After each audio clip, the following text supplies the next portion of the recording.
দেখেন কি সুন্দর একটা দৃশ্য, মানে নদী পার হচ্ছে নৌকা দিয়ে। আর এই পাশে কিন্তু অনেকগুলো আর্কিটা সবগুলো কিন্তু বাঁশ, আর এই বাঁশগুলো কিন্তু এই নদী দিয়েই ভাসিয়ে ভাসিয়ে নিয়ে আসছে। তো এখানে বাঁশগুলো স্টক করা হয়েছে, দেন এখান থেকে তারা সেল করে। আর দেখেন এখানে কত সুন্দর একটা, কি বলবো এটাকে, মাচাং। এখানে বসা যায় আর কি, যারা নদী এই থেকে উপারে হবে তারা এখানে একটু বসে বিশ্রাম নিতে পারবে কিংবা নৌকার জন্য অপেক্ষা করতে পারবে।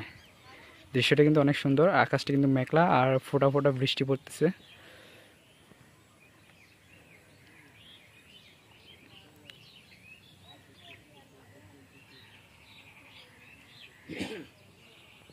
পাশে কিন্তু সবজি মনে হয় চাষ করছে এখানে, বাট কি সবজি চাষ করছে এটা বোঝা যাচ্ছে না।